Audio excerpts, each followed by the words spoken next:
आयुर्वेद के स्टूडेंट्स को post graduate के स्टूडेंट्स को सर्जिकल प्रोसीजर के लिए अलाउ किया है। कैनाबीज को फोर्थ शेड्यूल से आउट किया है। ये फोर्थ शेड्यूल क्या है, कैनाबीज क्या है। रिन्यूएबल एनर्जी पार्क एट पाक बॉर्डर, ये क्या है। क्वांटम सुपर कंप्यूटर चाइना ने बनाया है, ये क्या है। लैब ग्रोन मीट किससे रिलेटेड है। Ken Betwa river interlinking project क्या है। Operation trident by Indian navy, operation trident क्या है। नेक्स्ट, हिमालयन जाइंट्स स्क्वेरल क्या है। Artificial sun project of China क्या है। हेलो फ्रेंड्स, आज डेट है 7 दिसंबर 2020 और आज हम इन क्वेश्चन का आंसर इस लेक्चर के अंत तक सारे क्वेश्चन का आंसर जान पाएंगे। तो चलिए अपना लेक्चर स्टार्ट करते हैं। फर्स्ट आर्टिकल है surgical procedures for PG students of Ayurveda. अभी क्या है, गवर्नमेंट ने नोटिफाई किया है कि जो पोस्ट ग्रेजुएट स्टूडेंट्स हैं आयुर्वेद के, जो आयुर्वेद से पढ़ते हैं और पोस्ट ग्रेजुएशन करते हैं, उन्हें कंपलसरी सर्जिकल प्रोसीजर परफॉर्म करने पड़ेंगे। अब तक क्या था, सर्जरी पार्ट है आयुर्वेद का, लेकिन उसमें 2 ब्रांच हैं सर्जरी की। आयुर्वेद में 2 ब्रांच है, कौन कौन सी। एक शाल्य तंत्र और दूसरा शालक्य तंत्र। शाल्य तंत्र जनरल सर्जरी से रिलेटेड है, किससे, जनरल सर्जरी। और शालक्य तंत्र इसमें स्पेसिफिकेशन आ जाता है, जैसे आई की सर्जरी करना, ईयर की करना, नोज़ की करना, थ्रोट गले की करना, टीथ की सर्जरी करना, तो इससे रिलेटेड है। आयुर्वेद की कितनी ब्रांच हैं, 2, कौन कौन सी, शाल्य तंत्र, शालक्य तंत्र। शाल्य तंत्र जनरल सर्जरी और शालक्य इनसे रिलेटेड है, eye, ear, nose, throat, teeth. Ayurveda के सारे स्टूडेंट्स को, जो पोस्ट ग्रेजुएट के स्टूडेंट्स होते हैं आयुर्वेद के, ये सारे सर्जरी परफॉर्म करनी पड़ती हैं और कुछों को स्पेशलाइज होना पड़ता है, जैसे आई, ईयर, नोज, थ्रोट वगैरह में। लेकिन इससे पहले क्या था कि जो ये स्टूडेंट्स थे, इनमें ही जो शालक्य तंत्र है और शाल्य तंत्र है, इनमें परफॉर्म करते थे सर्जरी, या फिर क्या काम करते थे, प्रसूति एवं स्त्री रोग, यानी कि स्त्री रोग विशेषज्ञ, मतलब बर्थ टाइम में, मान लो बच्चे का बर्थ हो रहा है तो डिलीवरी वगैरह कराना, ये सब ही काम किया करते थे। लेकिन अभी गवर्नमेंट ने क्या किया है, गवर्नमेंट ने अभी 58 प्रोसीजर इनके लिए नोटिफाई किए हैं, मेंशन किए हैं कि अब 58 सर्जिकल प्रोसीजर करने पड़ेंगे। मतलब कि 58 सर्जरियाँ आयुर्वेद के पोस्ट ग्रेजुएट स्टूडेंट होते हैं, वो 58 सर्जरी कर सकते हैं, अभी नोटिफाई किया है। और उन्हें 58 सर्जरी में स्किल्स हासिल करनी पड़ेगी, एक्वायर करनी पड़ेगी, दक्षता हासिल करनी पड़ेगी।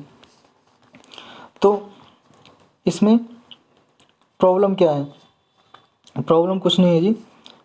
इसमें जो वो है IMA है, इंडियन मेडिकल एसोसिएशन, उसने क्या किया है कि उसने क्वेश्चन रेज किया है किस पे, कि अगर आयुर्वेद को एलोपैथी से मिलाएंगे, एलोपैथी का मतलब है जी modern medical system, allopathy modern medical system, और आयुर्वेद सिस्टम क्या है, जो हमारा आयुर्वेद है, प्रकृति से इलाज करते हैं, आयुर्वेदिक। तो एलोपैथी को अगर आयुर्वेद से मिलाएंगे तो उसे एक टर्म का नाम दिया है, ये मिक्सोपैथी हो जाएगी। मिक्सोपैथी क्या हो जाएगी, मिक्सोपैथी, ये जी मिक्सोपैथी हो जाएगी। तो इसी का नाम दिया है कि आयुर्वेद को एलोपैथी से अलग रहने दो, ये IMA ने डिमांड की है। ये क्या है, इंडियन मेडिकल एसोसिएशन है, मतलब मेडिकल जो जितनी भी मेडिकल की समस्या होती हैं तो उनको ये रेज करता है, एक एसोसिएशन है इंडियन मेडिकल एसोसिएशन। और उन्होंने ये भी कहा है कि जो ये इन्होंने अपोज किया है कि जो एंशियंट सिस्टम है वो अलग है एलोपैथी से, जो मॉडर्न सिस्टम है। और पेशेंट भी इससे कंफ्यूज हो जाएंगे कि जो आयुर्वेद और इस आयुर्वेद से डॉक्टर होंगे और परफॉर्म कर पाएंगे सर्जरी या नहीं। लेकिन बट दे से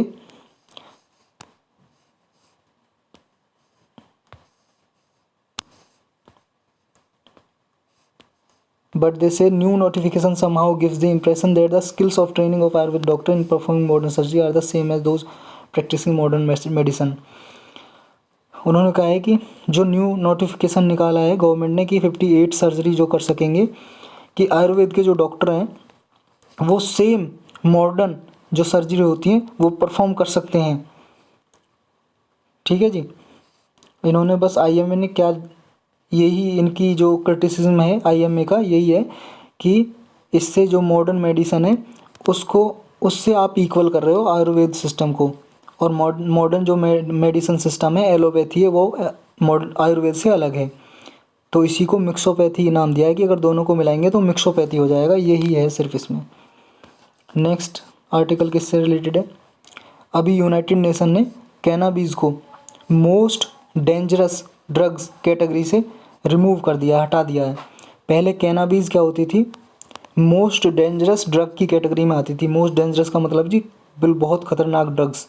कैनाबीज क्या होती है? कैनाबीज आपने सुना होगा सुल्फा या गांजा, सुल्फा या गांजा बोलते हैं हिंदी में, सुल्फा या गांजा। ये नशे के लिए यूज होता है जी, नशा करते हैं इससे, कैनाबीज से। तो इसे अभी यूनाइटेड नेशन ने, किसने, यूनाइटेड नेशन का कौन सा कमीशन है? United nation commission on narcotic drugs, ये कमीशन का नाम है जिसने जी मोस्ट डेंजरस ड्रग कैटेगरी से कैनाबीज को रिमूव कर दिया, हटा दिया है। ये इस कैटेगरी के शेड्यूल 4 में थी, शेड्यूल 4 से हटा दिया है इस कैटेगरी को, मतलब कैनाबीज को। इसने किसकी रिकमेंडेशन पे?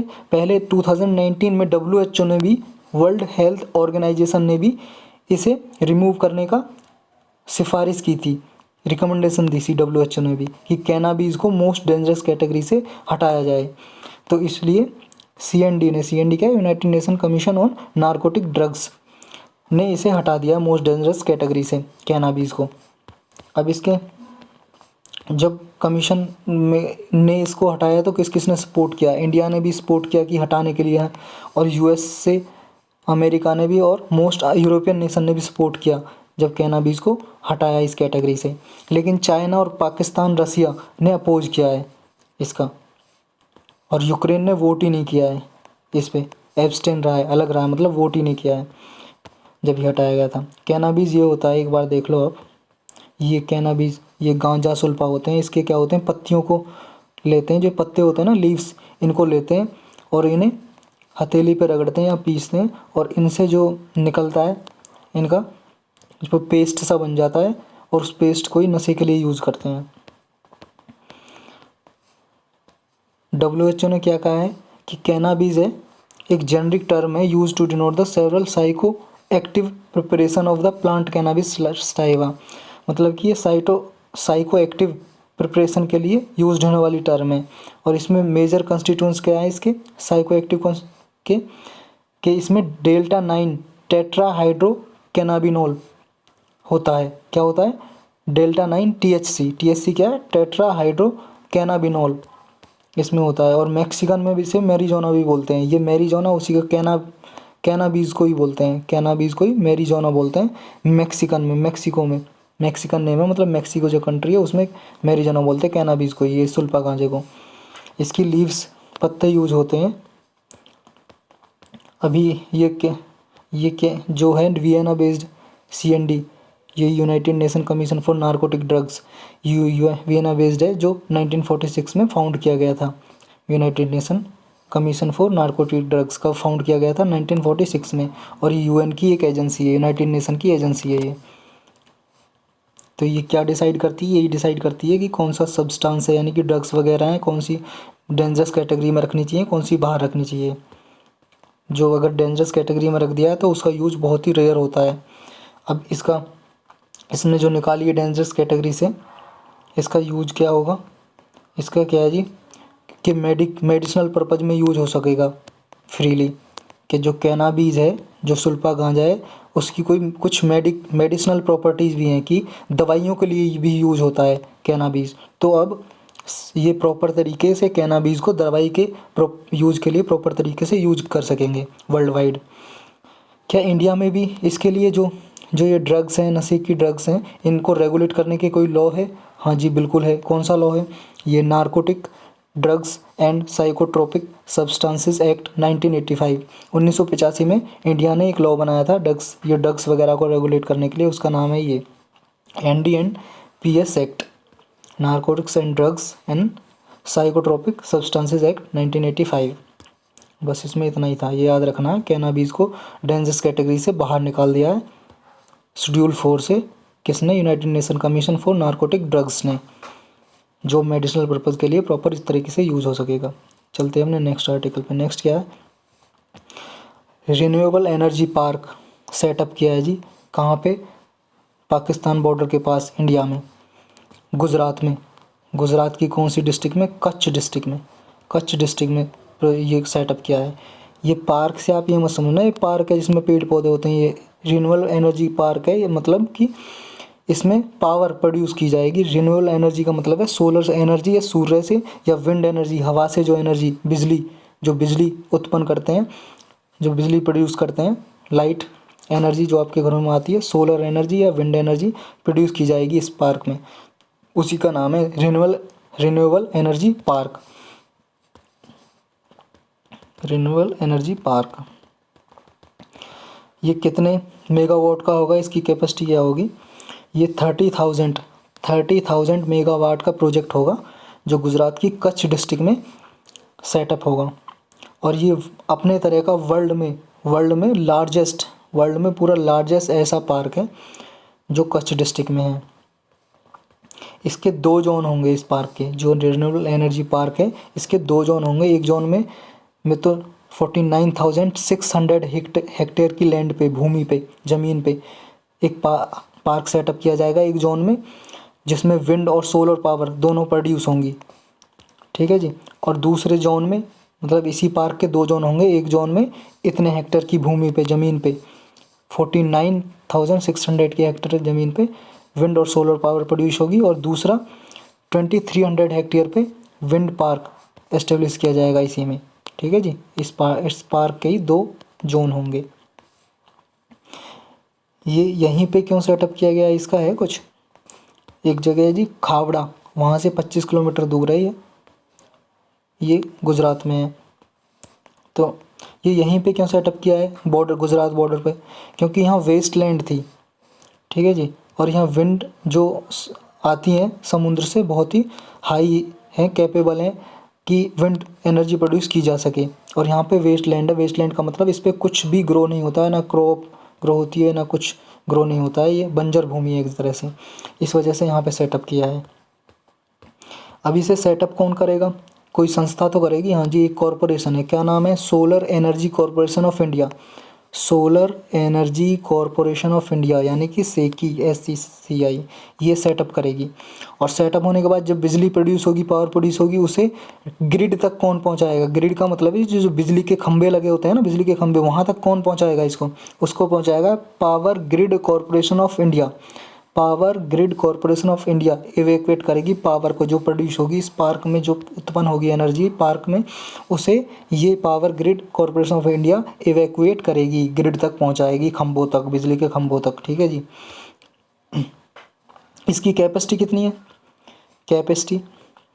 इसकी कैपेसिटी है 39% of total installed generation capacity in the country.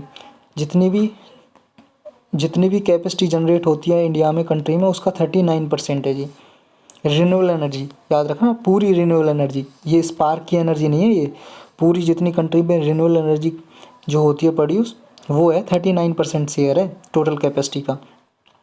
और इंडिया की पोजीशन कितनी है पूरे वर्ल्ड में? 5th पोजीशन है।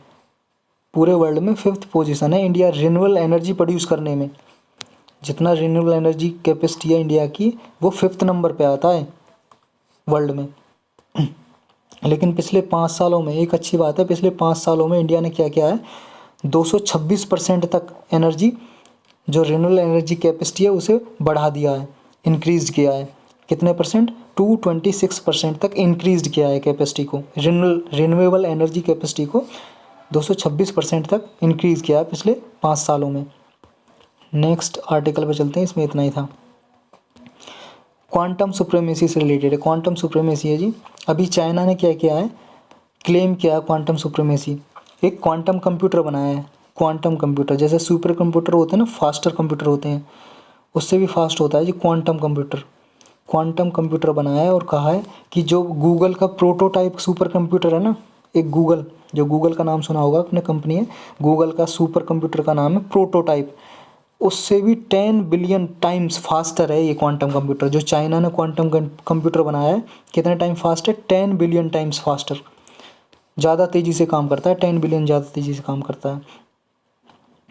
ये क्या है, कितने जो प्रोसेस है परफॉर्म कर सकता है, ये 200 सेकंड में, 200 सेकंड में ऑपरेशन परफॉर्म कर सकता है।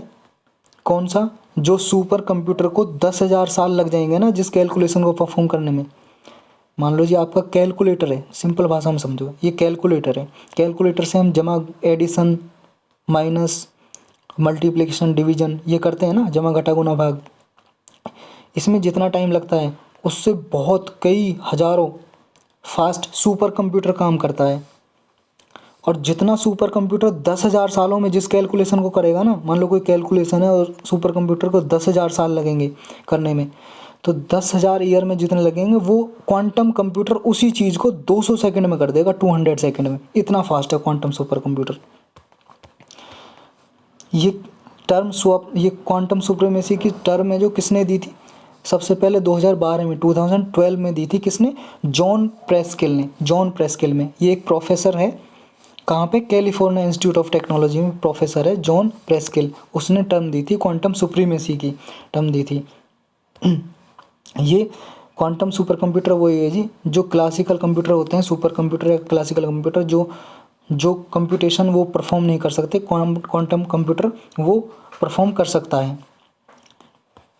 और ये काम कैसे करता है, क्या डिफरेंस है इनमें, ये जी जो क्लासिकल कंप्यूटर होते हैं वो क्या करते हैं, बाइनरी सिस्टम पे काम करते हैं, मतलब 0 और 1 की फॉर्म में, या तो वो सिंगल नंबर लेते हैं, या तो 0 पे काम करते हैं या 1 पे। लेकिन क्वांटम कंप्यूटर क्या है, वो क्यूबिट्स को यूज करता है। क्यूबिट्स का मतलब 1 और 0 को, दोनों को साइमल्टेनियसली, मतलब कि एक साथ सेम टाइम में 0 और 1 को साथ लेके प्रोसेसिंग करता है। ठीक है जी, इसलिए बोलते हैं क्यूबिट्स को लेके यूज करता है क्वांटम कंप्यूटर, ये डिफरेंस है। जो क्लासिकल कंप्यूटर होते हैं वो क्या करते हैं, 0 या 1 सिंगल नंबर को लेके काम करते हैं, परफॉर्म करते हैं कोई भी प्रोसेस को। और क्वांटम कंप्यूटर क्यूबिट्स पे काम करता है, क्यूबिट्स, क्यूबिट्स मतलब 1 और 0 को सेम टाइम पे यूज करता है। इतना ही था इसमें। नेक्स्ट आर्टिकल किससे रिलेटेड है, lab grown meat. Lab grown meat का मतलब है कि लेबोरेटरी में मीट बनाई जा रही है, मांस बनाया जा रहा है, नेचुरली प्रोड्यूस होता है। एक तो जैसे कोई भी जंगली जानवर है, जैसे मुर्गा है, बकरा है, ये मांस ये नेचुरली प्रोड्यूस होते हैं। लेकिन क्या कर रहे हैं, लैब में ही, लेबोरेटरी में ही, सिंगापुर ने क्या है, लैब में ही मांस बना रहा है, मीट बना रहा है, उसको अलाउ कर दिया है। तो एक मार्केट बन रही है कि अल्टरनेटिव मार्केट नेचुरल मीट के लिए। तो जो सिंगापुर की फूड एजेंसी है उसने अप्रूव कर दिया है कि जो लैब ग्रोन मार्केट, जो लैब ग्रोन मीट है, जो लैब ग्रोन मीट का मतलब जो लैब में मीट बनाई जा रही है, उस प्रोडक्ट को सेल करने के लिए अप्रूव कर दिया है सिंगापुर की फूड एजेंसी ने, कि वहाँ सिंगापुर में बेचा जा सकता है। इसे ये इतनी बड़ी बिग डील क्यों बताया जा रहा है इसे, इसलिए क्योंकि जो फाओ है, फाओ क्या है, United Nation food agriculture organisation, United Nation food and agriculture organisation. तो ये एक यूएन की एजेंसी है फाओ। इसने एक रिपोर्ट जारी की थी जून 2020 में, फूड आउटलुक रिपोर्ट। कौन सी, फूड आउटलुक रिपोर्ट फाओ ने रिलीज़ की थी जून 2020 में। उसने कहा था जो मीट की आउटपुट है, जो प्रोडक्शन है मीट की, वो 333 मिलियन टन घटने वाली है। 2019 में जितनी थी उससे 333 मिलियन टन घटने वाली है, अबाउट 1.7% लेस देन 2019। जितना 2019 में प्रोड्यूस हुई थी उससे 1.7% कम होने वाली है, मतलब 333 मिलियन टन्स कम होने वाली है। इसलिए ये मीट लैब में बनाई जा रही है ताकि कमी ना हो सके मीट की, लोग मीट खाने वाले हैं जो उनके लिए अवेलेबल हो सके। इससे कुछ फ़ायदा है, लैब ग्राउंड मीट से? हाँ जी बिल्कुल फ़ायदा है। क्या कि जो जूनोटिक डिसीज़ होती हैं, जूनोटिक डिसीज़ बोलते हैं जो एनिमल से, बर्ड से इंसान में होती हैं। जैसे कोरोना है, कोरोना कहाँ से आया? एनिमल से, बर्ड या एनिमल से ही आया है इंसान में। जैसे और भी बर्ड फ्लू होता है, बर्ड फ्लू ये भी बर्ड से होता है, इंसान में आ जाता है वायरस या बैक्टीरिया कोई भी। तो क्या है कि इससे जो जूनोटिक डिसीज़ होंगी वो भी नहीं होंगी, क्योंकि लैब में ये मीट क्या है, ग्राउंड की जा रही है, लैब में बनाई जा रही है भाई मीट, तो ये लैब में ही रहेगी, तो इससे कोई वायरस वगैरह आने का चांस ही नहीं रहेगा ह्यूमन में। ठीक है, और ये एक अल्टरनेटिव सोर्स भी रहेगा मीट का, इंडस्ट्री डेवलप हो जाएगी। दूसरा इससे एक और फ़ायदा होगा, क्या होगा कि इससे एंटीबायोटिक रेजिस्टेंस भी नहीं होगा। एंटीबायोटिक रेजिस्टेंस, ये देखो जी यहाँ लिखा होगा कहीं पे, ये रहा एंटीबायोटिक रेजिस्टेंस। एंटीबायोटिक रेजिस्टेंस का मतलब है एनिमल्स की मीट वगैरह खाने से भी इंसान को, किसी पर्सन को एंटीबायोटिक रेजिस्टेंस हो सकता है। मतलब एंटीबायोटिक रेजिस्टेंस जब बोलते हैं कि कोई दवाई किसी बीमारी के लिए बनाई गई है, डिसीज़ के लिए, और वो दवाई काम ना करे इस डिसीज़ को ठीक करने के लिए, तो एंटीबायोटिक रेजिस्टेंस बोलते हैं उसे। तो इससे एंटीबायोटिक रेजिस्टेंस होने का खतरा भी कम हो जाएगा अगर लैब ग्रोन मीट लोग कंज्यूम करेंगे, खाएंगे। इसमें कोई फ़र्क है जो नेचुरली मीट प्रोड्यूस होती है और ये लैब में उगाई जा रही है? इसका स्ट्रक्चर, सेलुलर स्ट्रक्चर बिल्कुल सेम रहेगा, सेम स्ट्रक्चर होगा इसका, सेलुलर स्ट्रक्चर।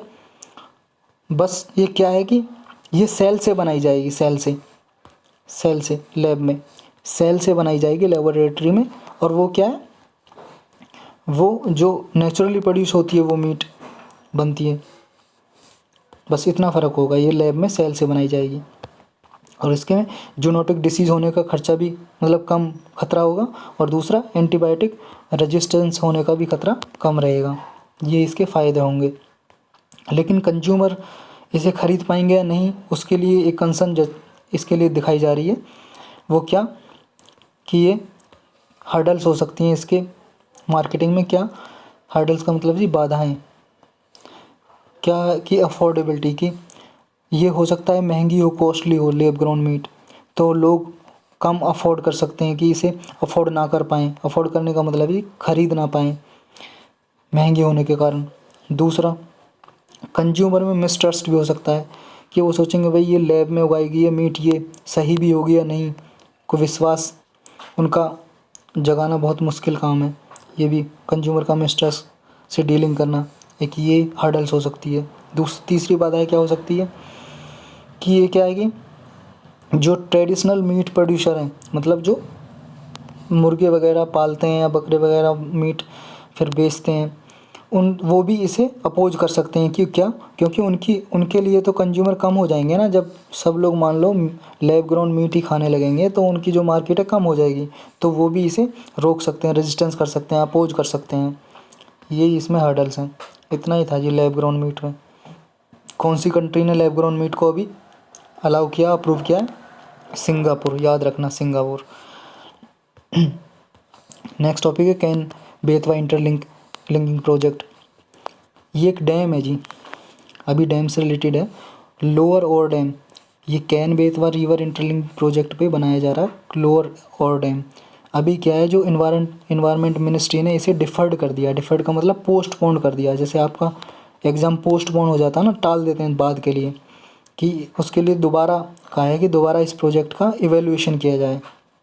तो मिनिस्ट्री ने इसे कर दिया है। ये लोअर और डैम कहाँ पे है? ये जो can Betwa river interlink project है उसका पार्ट है ये लोअर और dam, can Betwa river interlinking project. ये कैन और बेतवा रिवर है जी, नदी हैं, उन पे इंटरलिंकिंग का प्रोजेक्ट बन रहा है। इसे जान लेते हैं ये क्या है। देखो जी, ये है जी कैन बेतवा इंटरलिंकिंग प्रोजेक्ट। ये बेतवा रिवर है, कहाँ से ओरिजिनेट होती है? एमपी से या मध्य प्रदेश से, ये आपका इंडिया। और जो ये पार्ट है ये दिखाया जा रहा है बड़ा करके इस मैप में, ठीक है। ये मध्य प्रदेश में बेतवा यहाँ से होती है ओरिजिनेट, मतलब यहाँ से निकलती है बेतवा, और जाके कहाँ पे मिल जाती है? जाके मिल जाती है यमुना रिवर में। ये यमुना रिवर की ट्राइब्यूटरी है, मतलब ट्राइब्यूट का मतलब सहायक नदी है। ये छोटी नदी है, ये बड़ी है, तो इसमें जाके मिल जाती है बेतवा। और ये है केन आपकी, कहाँ पे? ये है जी आपकी केन। ये केन नदी है ना, ये केन, ये भी एमपी से ओरिजिनेट होती है। केन और बेतवा दोनों कहाँ से ओरिजिनेट होती हैं? एमपी से, मध्य प्रदेश से। इस केन में सरप्लस वाटर है, मतलब कि इसमें ज़्यादा पानी आता है केन में। ये इस केन का जो वाटर है ये बेतवा में भेजा जा रहा है इंटरलिंकिंग करके। ये कैनाल बनाई जा रही है। कैनाल का मतलब है जी नहर। कैनाल, ये कैनाल का मतलब है नहर। ये जोड़ा जा रहा है नहर से, कैनाल बनाई जा रही है। ये जो आपको रेड कलर की दिखाई दे रही है ना, ये रेड कलर की, ये जोड़ा जा रहा है इसको। इसी को बोला है can can Betwa river interlinking project. इसके ये याद रखना, फर्स्ट ऐसा प्रोजेक्ट है रिवर इंटरलिंकिंग, दो रिवर को एक साथ जोड़ रहे हैं कैनाल से। ये फर्स्ट रिवर इंटरलिंकिंग प्रोजेक्ट है इंडिया का। अब इसके बारे में थोड़ा देख लो, यही लिखा है इसमें, जो सरप्लस वाटर है जो केन रिवर का, वही बेतवा में भेजा जा रहा है, जो यूपी में जाएगा। इससे क्या होगा, जो ड्रॉट प्रोन रीजन है, बुंदेलखंड है, ये बुंदेलखंड है जी यहाँ पे, ये एरिया बुंदेलखंड वगैरह यहाँ पे, ये ड्रॉट प्रोन एरियाज है। मतलब यहाँ पे सूखा होती है, ड्रॉट का मतलब सूखा, पानी बहुत कम हो जहाँ पे, उसे बोलते हैं ड्रॉट। तो ये ड्रॉट प्रोन एरिया है, सूखा से मतलब प्रभावित एरिया। वहाँ पे कृषि के लिए, खेती करने के लिए, क्रॉप कल्टीवेशन के लिए पानी यूज हो सकेगा। यहाँ से सरप्लस वाटर भेजा जा रहा है वहाँ पे। इसमें बहुत सारी डिस्ट्रिक्ट आएंगी, जैसे झांसी, बांदा, ललितपुर, महोबा, ये यूपी की डिस्ट्रिक्ट के लिए यूज़ होगा। एक टीकमगढ़, पन्ना, छतरपुर डिस्ट्रिक्ट एमपी की। तो इतने सारे डिस्ट्रिक्ट को ये कवर करेगा ये प्रोजेक्ट।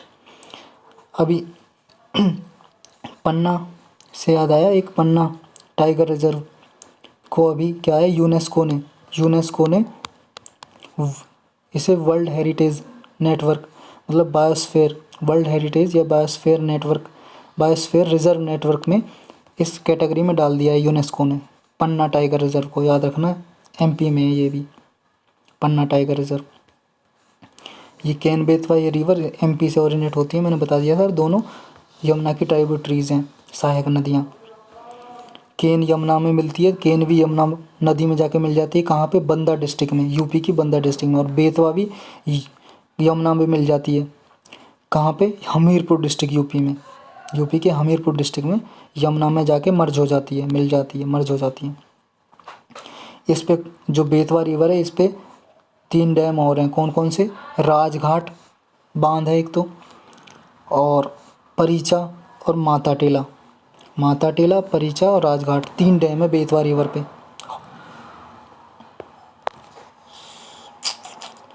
सॉरी जी, 1 मिनट, क्या हो गया ये?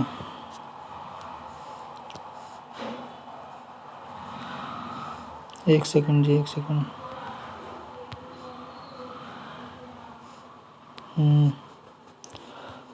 अच्छा, कहाँ पे थे हम? ये Betwa interlink, Betwa Ken Betwa interlink project. तो इसमें दूसरा क्या है, इसके बेनिफिट, यही बेनिफिट हैं जो क्या होगा कि वाटर और फूड सिक्योरिटी इन्हेंस होगी, वाटर का प्रॉपर यूटिलाइजेशन होगा, मतलब यूज ढंग से किया जाएगा पूरे वाटर का। एग्रीकल्चर को बूस्ट करेगा, बढ़ाएगा। बूस्ट का मतलब डिजास्टर को मिटिगेट करेगा। मतलब मान लो जो केन में अगर बाढ़, ज़्यादा पानी हो जाए तो बाढ़ आ सकती है ना, तो इसका सरप्लस वाटर कहाँ पे? बेतवा पे भेज दिया जाएगा। और बेतवा में जहाँ पे ड्रॉट आती है, सूखा रीजन है, वहाँ पे भी क्या है कि पानी मिल जाएगा और अच्छे से एग्रीकल्चर हो सकेगी। और ट्रांसपोर्टेशन के लिए भी यूज हो सकेगी। ट्रांसपोर्टेशन के लिए कैसे? जब ये कैनाल बनेगी वहाँ पे भी तो छोटे सिप पानी के जहाज, छोटे छोटे, या फिर नाव वगैरह, बोट वगैरह से सामान वगैरह या इन पैसेंजर ट्रांसफ़र किए जा सकते हैं ना, इसलिए ट्रांसपोर्टेशन के लिए भी यूज़ हो सकेगा। नेक्स्ट आर्टिकल क्या है? Operation Trident. ऑपरेशन ट्राइडेंट क्या है? ऑपरेशन ट्राइडेंट क्या है?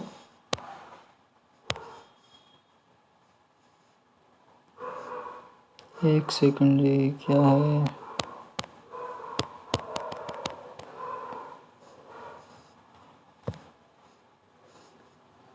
ऑपरेशन ट्राइडेंट, ऑपरेशन ट्राइडेंट क्या है? ऑपरेशन ट्राइडेंट है जी, इंडियन नेवी ने कब स्टार्ट किया था? 4 दिसंबर को, 4 दिसंबर को स्टार्ट किया था 1971 में, 1971 में जब इंडिया पाकिस्तान वार हुआ था। क्या होता जी 1971 में जो बांग्लादेश था उसे पहले ईस्ट पाकिस्तान बोलते थे, ईस्ट पाकिस्तान। तो इसे आज़ादी मिली थी 1971 में पाकिस्तान से और ये बांग्लादेश बन गया था। तो इंडिया ने इसका साथ दिया था इसे आज़ादी दिलाने में। तो वो जो उसी को बोलते हैं इंडिया पाकिस्तान वार हुआ था, युद्ध हुआ था इंडिया पाकिस्तान का। तो उसमें जो इंडियन नेवी ने एक ऑपरेशन ट्राइडेंट चलाया था, किस लिए? ताकि जो पाकिस्तानी वेसल्स हैं, वेसल्स का मतलब जो पाकिस्तान अगर इंडियन ओशन से इंडिया पे या बांग्लादेश पे वहाँ पे हमला करना चाहे तो पाकिस्तान के ऑपरेशन को रोका था। किसने? इंडियन नेवी ने। तो इसी ऑपरेशन को बोलते थे ऑपरेशन ट्राइडेंट, ऑपरेशन ट्राइडेंट। यही है जी इसमें बस। नेक्स्ट क्या है? Malayan giant squirrel, Malayan giant squirrel. ये क्या है? एक गिलहरी है जी, गिलहरी, गिलहरी आपने देखी होगी, स्क्वेरल। और ये है मलायन जाइंट स्क्वेरल। ये ऐसी दिखती है, देखो ब्लैक सी, और इसके गले पे ये पीला पीला सा वो येलो कलर का नेक है इसका। ये क्या है? वर्ल्ड की one of the largest squirrel species है। मतलब जितनी भी बड़ी बड़ी स्क्वेरल हैं, ये गिलहरियाँ हैं, उनमें से एक सबसे बड़ी एक है ये मलायन जाइंट स्क्वेरल नाम है इसका। ये IUCN की स्टेटस क्या है इसका? Near threatened. ये IUCN क्या है हम बाद में देखेंगे। और ये क्या है? इंडिया के वाइल्ड लाइफ प्रोटेक्शन एक्ट में भी प्रोटेक्ट की जाती है। ये कब बना था इंडिया का वाइल्ड लाइफ प्रोटेक्शन एक्ट? 1972 में, 1972 में। और ये कहाँ कहाँ पे मिलती है? वेस्ट बंगाल में, सिक्किम, असम, अरुणाचल प्रदेश, मेघालय, नागालैंड। और याद रखना ये सिर्फ इंडिया में ही नहीं मिलती है, ये और जगह भी मिलती है। यानी कि अगर स्टेटमेंट आ जाए it is endemic to India, endemic to India का मतलब सिर्फ इंडिया में मिलती है नहीं, और भी कंट्रीज़ में मिलती है। कहाँ पे? चाइना में भी, थाईलैंड में भी, Laos, Vietnam, Burma, Malayan peninsula, Sumatra, Java, इन जगह पे मिलती है। और ये सेमी एवरग्रीन और एवरग्रीन और सेमी एवरग्रीन फॉरेस्ट में मिलती है। कहाँ पे? ये कहाँ पे मिलता है ये एवरग्रीन? जहाँ पे बहुत ज़्यादा बारिश होती है ना, जहाँ पे रेनफॉल ज़्यादा होता है, लगभग 200 सेंटीमीटर से ज़्यादा, तो वहाँ पे एवरग्रीन और सेमी एवरग्रीन घने जंगल जो होते हैं, घने जंगल, वहाँ पे ये मिलती है। और ये एवरग्रीन और सेमी एवरग्रीन जो फॉरेस्ट है वो मोस्टली क्या है? इक्वेटर लाइन होती है ना, जो 0 डिग्री, यहीं पे ज़्यादा बारिश होती है। तो यही इसी के आसपास एवरग्रीन और सेमी एवरग्रीन फॉरेस्ट पाए जाते हैं। इसके बारे में कुछ और भी देख लेते हैं। क्या कि इंडिया में 3 जाइंट स्क्वेरल मिलती हैं स्पीसीज़। एक तो यही हो गई मलायन जो अभी हमने पढ़ी, दूसरी कौन सी है? इंडियन जाइंट स्क्वेरल, और तीसरी ग्रिजल्ड जाइंट स्क्वेरल। ये भी इंडिया में पाई जाती हैं। मतलब 3 तरह की जाइंट स्क्वेरल पाई जाती हैं। एक तो मलायन जाइंट स्क्वेरल जो हमने पहले पढ़ी, दूसरी इंडियन जाइंट स्क्वेरल, तीसरी ग्रिजल्ड। और जो ये फ्लाइंग स्क्वेरल होती है, एक फ्लाइंग स्क्वेरल, वो नॉक्टर्नल होती है। नॉक्टर्नल का मतलब है जो रात में एक्टिव होते हैं, जैसे उल्लू होता है रात में एक्टिव होता है ना, तो उन्हें नॉक्टर्नल एनिमल्स बोलते हैं या बर्ड। तो ये जो एक फ्लाइंग स्क्वेरल भी होती है जो नॉक्टर्नल होती है, रात में एक्टिव होती है। और जाइंट स्क्वेरल दिन में एक्टिव होती है, ड्यूरनल होती है। जो ये जाइंट स्क्वेरल हैं जितनी भी, ये क्या है? दिन में एक्टिव होती हैं, इसलिए इन्हें ड्यूरनल DIURNAL ड्यूरनल भी बोलते हैं। और ये क्या है कि ये भी हर्बीवोर्स होती हैं, और फ्लाइंग स्क्वेरल भी हर्बीवोर्स होती हैं। जाइंट स्क्वेरल भी और फ्लाइंग स्क्वेरल भी हर्बीवोर्स का मतलब है ये जो शाकाहारी एक तरह से। अब IUCN के बारे में थोड़ा पढ़ लेते हैं। IUCN क्या है? ये क्या है? International union for conservation of nature, इसकी फुल फॉर्म है जी। ये इसमें GO का मतलब है जी, गो नहीं है, गवर्नमेंट ऑर्गेनाइजेशन। इसमें गवर्नमेंट ऑर्गेनाइजेशन और नॉन गवर्नमेंट ऑर्गेनाइजेशन NGOs सारे इसके मेंबर होते हैं। लगभग 1400 मेंबर हैं इसके। गवर्नमेंट ऑर्गेनाइजेशन भी और एनजीओ भी। ये क्या करती है, ये नेचर के कंजर्वेशन के लिए काम करती है, नेचुरल रिसोर्सेज को बचाया जाए, यही इसका काम है। ये कब फाउंड हुई थी, किसने की थी, जूलियन हेक्सले ने। किसने, जूलियन हेक्सले जी, इसने फाउंड किया था इसको, आईयूसीएन को। और इसका हेडक्वार्टर कहाँ पे है, ग्लैंड में। ग्लैंड कहाँ पे, स्विट्जरलैंड में। स्विट्जरलैंड में ग्लैंड में इसका हेडक्वार्टर है। बस इतना ही था इसमें। चलते हैं नेक्स्ट आर्टिकल पे। नेक्स्ट आर्टिकल क्या है, HL2M tokamak the artificial sun of China. ये क्या है, आर्टिफिशियल सन का मतलब जी, आर्टिफिशियल का मतलब है मैन मेड, आदमी ने जिसे बनाया हो, मनुष्य ने, पर्सन ने। इसका मतलब तो हुआ कि आदमी द्वारा बनाया हुआ सन, सूरज। चाइना ने क्या ऐसा सन बना लिया है, खुद का सूरज बना लिया है। इसे जी सूरज खुद का नहीं बनाया है, एक प्रोजेक्ट है, पावर प्रोजेक्ट, एनर्जी प्रोड्यूस करेगा, पावर बनाएगा, बिजली बनाएगा वो, और इसी का नाम रखा है उसने आर्टिफिशियल सन। उसका क्यों रखा है नाम, आपको आगे जवाब मिलेगा। ये क्या है, आर्टिफिशियल सन में क्या होता है, इस प्रोजेक्ट में न्यूक्लियर फ्यूजन रिएक्टर होती है, और सन के अंदर भी क्या होता है, न्यूक्लियर फ्यूजन रिएक्टर होती है, इसलिए इसे आर्टिफिशियल सन कहा है। एक तो कारण ये हो गया क्या, कि जो ये प्रोजेक्ट है इसमें भी न्यूक्लियर फ्यूजन रिएक्टर होती है, और सन में भी। न्यूक्लियर फ्यूजन रिएक्टर क्या है, दो हाइड्रोजन के एटम एक बड़ा एटम बनाते हैं हीलियम का, ठीक है जी, हीलियम का दो हाइड्रोजन के एटम मिलकर एक बड़ा एटम बनाते हैं। इसी रिएक्शन को बोलते हैं न्यूक्लियर फ्यूजन रिएक्शन। तो ये न्यूक्लियर फ्यूजन रिएक्टर है जो क्या करेगा, सन की तरह ये भी ये रिएक्शन इसमें प्रोसेस होगी। दूसरा क्या है कि ये रिएक्टर है जो HL2M टोकामेक रिएक्टर, ये क्या है, चाइना का लार्जेस्ट और मोस्ट एडवांस्ड एक्सपेरिमेंट है न्यूक्लियर फ्यूजन का। अब इसका मिशन का नाम है जिसके अंदर ये बनाया जा रहा है, उस मिशन का नाम है experimental advanced super conducting tokamak east, shortcut में ईस्ट। मतलब ये मिशन है जिसके अंदर ये आर्टिफिशियल सन बनाया जा रहा है। और ये कहाँ पे है, सिचुआन, एक स्टेट है जी चाइना में, स्टेट, प्रोविंस बोलते हैं चाइना में स्टेट को, सिचुआन, ये वहाँ पे लोकेटेड है। इसे आर्टिफिशियल सन क्यों किया कहा जाता है, क्योंकि ये बहुत ज़्यादा हीट और पावर प्रोड्यूस करेगा, बहुत ज़्यादा हीट और पावर, पावर मतलब बिजली, एनर्जी प्रोड्यूस करेगा, बनाएगा।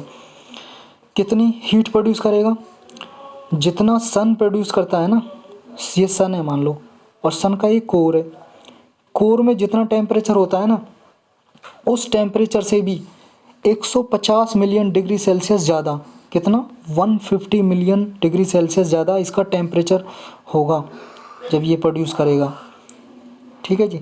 मतलब उससे इतना ज़्यादा करेगा, और ये लगभग 10 टाइम्स हॉटर होगा, 10 गुना ज़्यादा। जो 150 मिलियन डिग्री सेल्सियस ज़्यादा टेम्परेचर होगा इसका आर्टिफिशियल सन का, वो लगभग 10 गुना ज़्यादा हॉट होगा इससे।